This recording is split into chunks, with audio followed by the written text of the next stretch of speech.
Podcast Rural. Olá, pessoal. Muito bem-vindo aqui ao nosso Podcast Rural. Hoje a prosa é sobre feijão e a gente está recebendo aqui o Marcelo Eduardo Líderes, que é presidente do Instituto Brasileiro de Feijão, Pulses e Colheitas Especiais, o IBRAF. Ô Marcelo, bem-vindo aqui nesse podcast. Hoje a gente vai bater um papo bem descontraído sobre uma das minhas favoritas refeições, que é o feijão. A gente gosta do carioca, gosta do preto e tem que experimentar outras variedades também. Bom dia. Bom dia, Francis. Prazer em estar aqui com você. Uma honra poder falar com os produtores, né, através aqui do teu podcast. É um prazer muito grande. Marcelo, vamos então já render a nossa prosa aqui, falar um pouquinho sobre o mercado do feijão. E eu gostaria que você trouxesse aqui para a gente uma situação atual aí do feijão no Brasil, talvez trazer alguma coisa de 2024, né? A gente acabou não fazendo aí um balanço geral do ano 2024, mas acho que é oportuno esse momento aqui para trazer essa informação.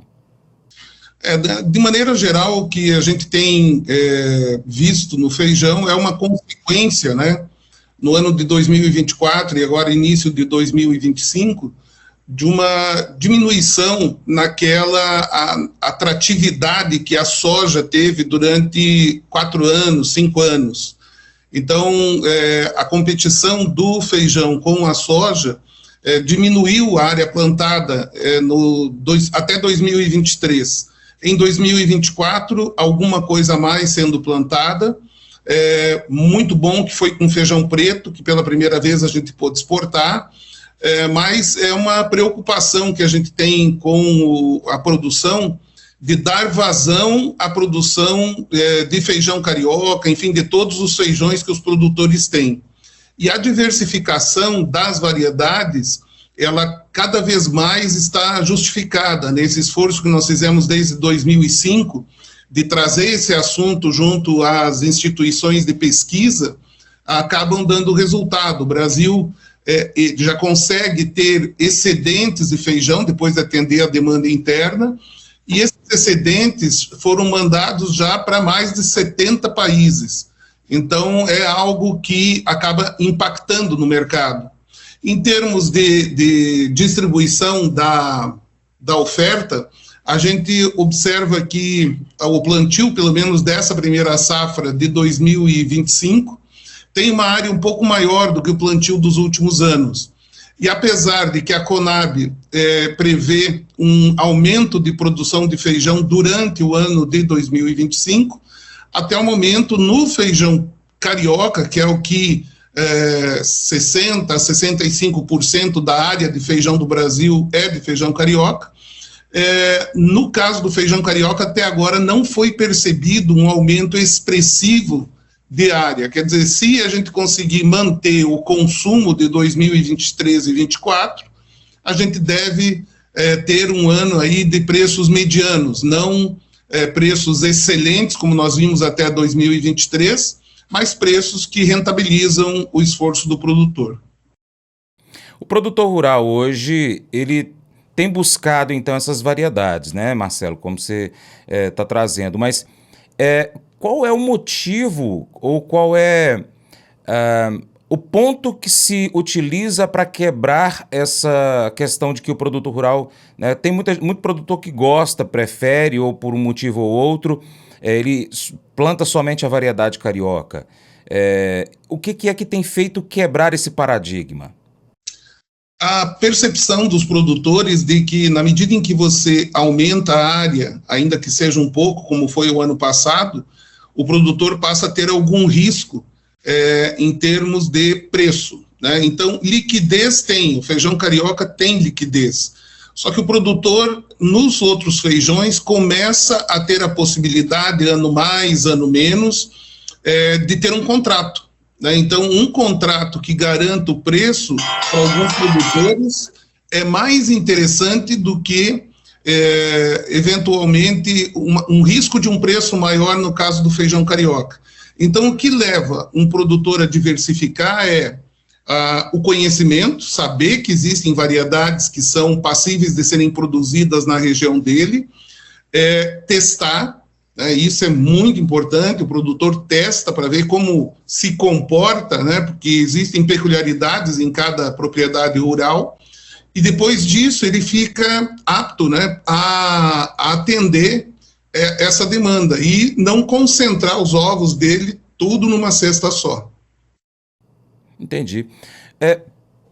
Existe alguma política pública que possa estar ajudando o produtor rural? Além do IBRAF, de que forma que o produtor rural pode buscar informações, apoio, enfim, para poder realmente passar para esse lado e buscar mais a exportação? Eu já tive a oportunidade de conversar com produtores aqui que estão até exportando o carioca, enfim, que já exportavam outros produtos. Como que a gente trabalha com esse produtor rural? Muito bem, a questão de políticas públicas, o que a gente precisa é criar condições de que a pesquisa possa ser feita com investimento privado.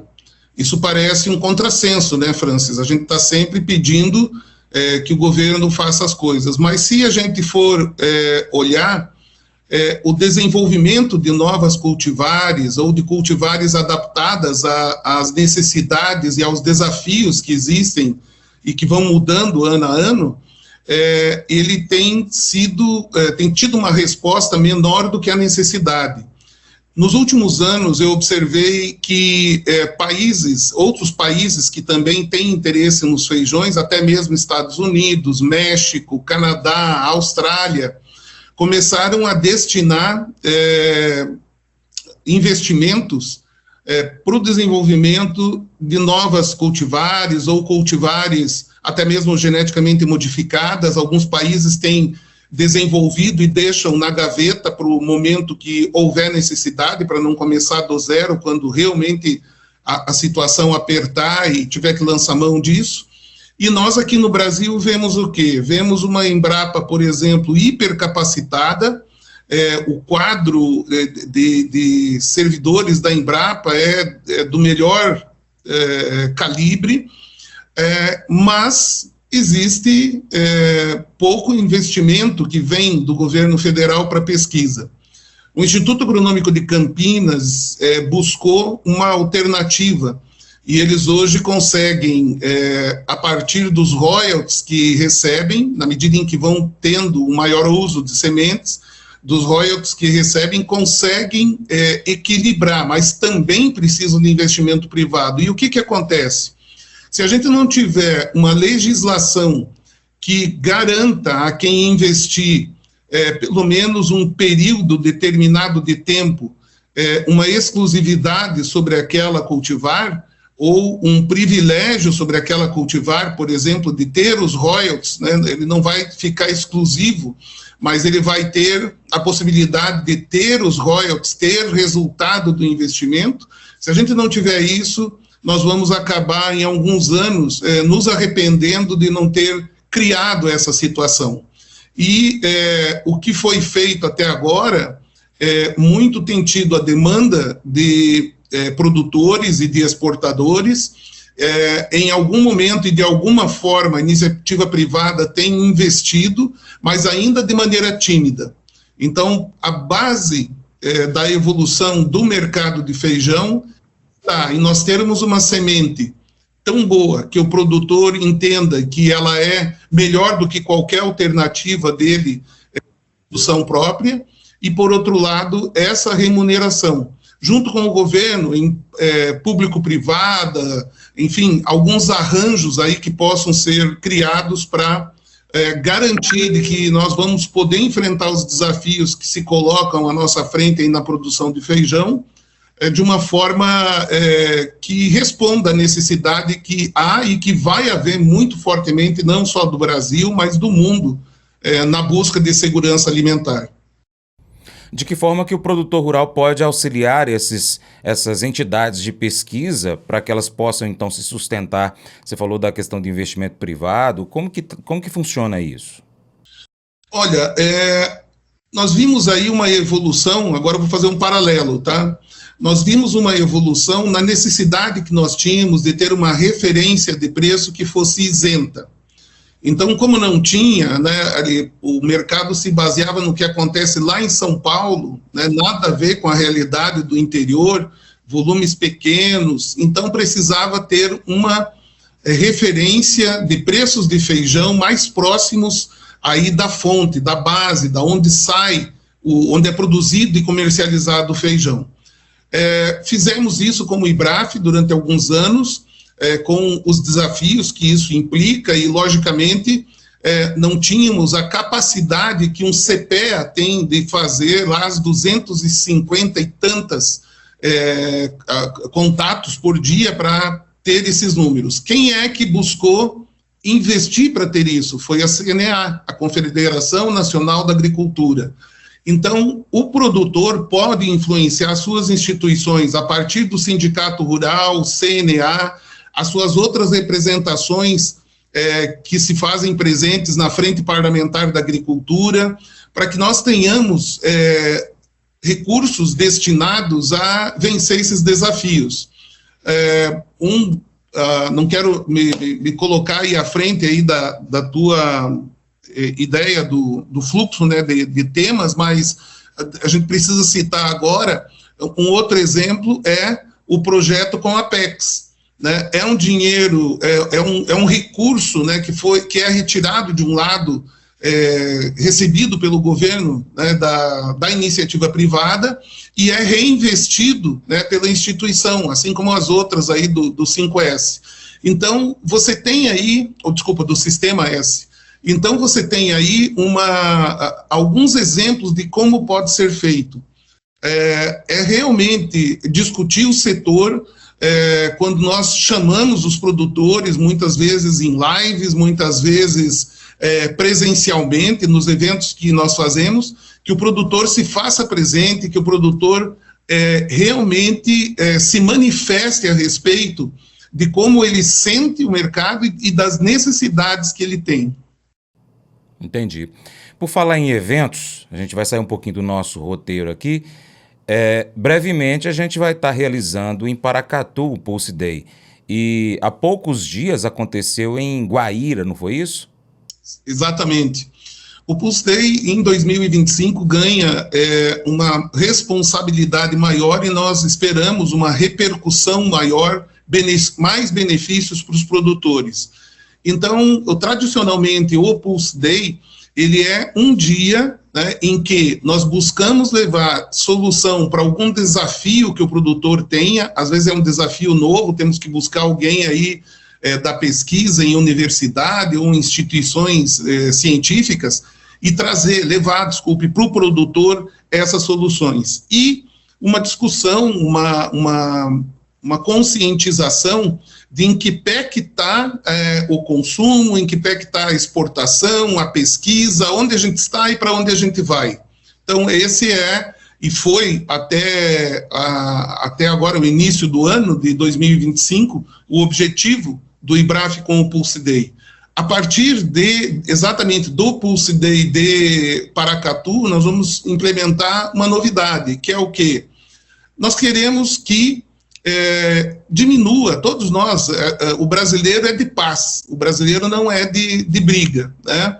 Então, essa tensão entre o campo e a cidade, ela pode ser trabalhada pelo nosso setor utilizando o feijão. Como? A gente sabe que é difícil, às vezes. Eu venho do interior, Francis, eu fui criado e vivi no interior até 20 e poucos anos.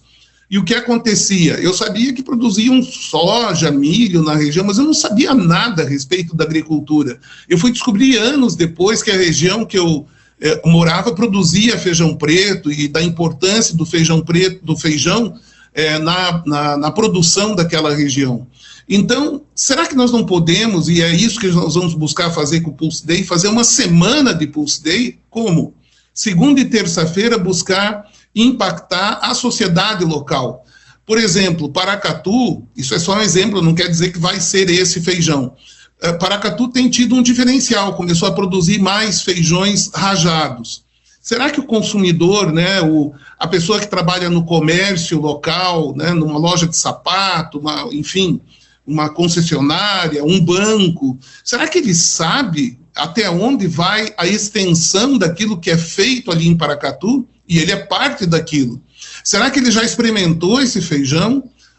A ideia é que nós possamos, e existe uma disposição muito grande de instituições como o SEBRAE, o SENAC, SESC, enfim, Clube de Diretores Lojistas, FEComércio, existe uma disposição de interagir com o feijão. O feijão tem uma conotação muito diferente para o brasileiro do que as outras culturas. E ele pode ser só cozinhar e está pronto, não passa por indústria. Então, essa característica pode trazer às pessoas, aos habitantes da área urbana, um orgulho, né? Esse é o feijão da minha terra, esse é o feijão que nós produzimos em Paracatu, ainda que ele não esteja diretamente ligado à agricultura. A gente sabe que se você der essa bandeira, as pessoas vão assumir essa bandeira. E uma outra forma de repercutir isso é nas escolas, né? Passando, lógico, pelas universidades, com o pessoal que tem formação na área, mas também nas universidades, quem sabe, num lugar ou no outro em que exista turismo, nutrição, né? Fazer uma preparação maior, uma aproximação do conhecimento daquela cadeira, dos benefícios e de tudo que o feijão pode entregar.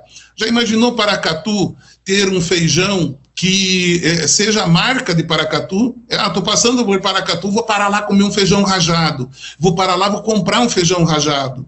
A minha família me convidou, vou lá para Belo Horizonte, ou aonde for, aonde não tenha, traz um feijão rajado daquele, ou a pessoa leva, né, com orgulho. E outra linha com os alunos. Nós entendemos que é necessário fazer no Brasil um grande investimento na conscientização e no marketing do feijão com as crianças. Por quê, Francis? É fácil entender. O fast food, a comida ultraprocessada ou processada, ela investe milhões em marketing, muito mesmo. Por isso que as crianças acabam gostando tanto de um hambúrguer. O personagem da Disney, outro personagem aí de desenho, nos games, tudo muitas vezes subliminar. Eles gastam com isso, eles investem no lobby deles em Brasília. Então, em vez de a gente ficar dizendo que nós tínhamos que fazer alguma coisa, de maneira muito, muito modesta, né, o IBRAF, junto com os produtores da região, nós vamos impactar os alunos da região. Que seja 100 alunos, que seja 200 alunos. Nós temos um projeto, Francis, se me permite rapidamente abordar isso, um projeto que foi desenvolvido com profissionais que têm uma larga experiência na área pedagógica, na psicopedagogia, no marketing infantil. E a gente colocou um desafio para eles, né? Muitos deles são egressos de uma unidade de ensino muito famosa aqui no Sul, principalmente, que é o Grupo Positivo. Então, a gente colocou o desafio para eles de como impactar as crianças de uma forma rápida, né, e de uma forma concisa, de que realmente a gente tenha resultado. E eles chegaram, depois de estudar, a uma conclusão de que nós precisamos apenas 2 interações de um período com cada criança, ou com as crianças numa escola, entre 7 e 8 anos. Se nós fizermos uma interação com essa criança, da forma que está colocada ali, sugerida no trabalho deles, eles garantem que a criança não vai esquecer o feijão e vai levar uma boa lembrança para o futuro. E isso é necessário se fazer justamente por causa dessa situação que eu comentei. O outro lado está fazendo propaganda. E não é só uma questão econômica, Francis, nós sabemos que a criança que não tem uma alimentação mais equilibrada, ela vai pagar com a sua saúde. Eu tenho excesso de peso e vivo na pele isso. Né? Eu desenvolvi ao longo da vida, por ignorância e por postergar, uma alimentação mais sadia. E hoje eu brigo com o peso, né? Brigo para não ter diabetes e com os riscos que essa situação traz. Então, em vez de a gente ficar esperando ter aí milhões para fazer uma campanha no Brasil inteiro, aonde a gente passar, nós vamos deixar um rastro. Vamos falar sobre isso com as crianças. E eu acho que com o apoio da comunidade local, dos comerciantes e dos produtores, nós podemos fazer muito. Se você quer ser uma pessoa feliz, precisa olhar para cada problema pelo ponto de vista de Deus. Pessoas felizes possuem perspectivas mais expandidas. Elas veem o todo. Quando você não vê as coisas através do ponto de vista de Deus, você fica desencorajado, frustrado, infeliz. Não importa o que esteja acontecendo em sua vida. O bom, o ruim, o feio. Deus está elaborando um plano. Paulo sabia disso. Ele diz em Filipenses 1:12: Meus irmãos, eu quero que vocês saibam que as coisas que me aconteceram ajudaram, de fato, o progresso do Evangelho. Desde que Paulo se tornou cristão, em seu caminho até Damasco, ele sonhava algo grande. Ele queria pregar em Roma, o centro do mundo naqueles tempos. O seu sonho era pregar o Evangelho na cidade mais importante do mundo. Mas Deus tinha outra ideia. Ao invés de enviar Paulo a Roma para pregar, ele o fez um prisioneiro real de César, que era Nero na época. Nero era o mais perverso e maldoso possível. Como um prisioneiro real, Paulo, acorrentado às guardas reais 24 horas por dia, por 2 anos, o guarda então era trocado a cada 4 horas. Ou seja, em 2 anos preso, ele pregou para 4.380 guardas. Quem é o verdadeiro prisioneiro aqui? Quem havia feito o público cativo? Esse não era o plano de Paulo, mas o de Deus, desde o início. Há 2 resultados desse plano que nós conhecemos com certeza.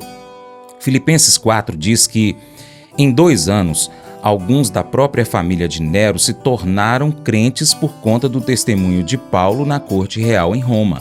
Além do mais, é difícil fazer alguém como Paulo parar. Na prisão, ele era forçado a permanecer calado e, como resultado disso, ele escreveu a maior parte do Novo Testamento. E eu imagino que deve ter tido maior impacto, A sua pregação no Coliseu, ou os livros que ele escreveu, como a Epístola aos Romanos, 1ª e 2ª Coríntios, Gálatas, Efésios, Filipenses, Colossenses. Esses 7 livros têm revelado Jesus a milhões de pessoas ao longo dos anos. Paulo sabia que Deus tinha um plano maior. E ele conseguia ser feliz porque via o que Deus estava fazendo através do seu problema. Sempre que você tiver um problema que está começando a lhe colocar para baixo, você precisa fazer o que Paulo fez. Aprender a vê-lo do ponto de vista de Deus. Pergunte assim: o que Deus está fazendo aqui? Qual é a situação como um todo? Qual é a perspectiva maior? Então você será capaz de enfrentar o problema com fé. Esse devocional faz parte do plano de estudos Hábitos de Felicidade do aplicativo biblia.com. Muito obrigado pela sua atenção, Deus te abençoe e até o próximo encontro. Tchau, tchau.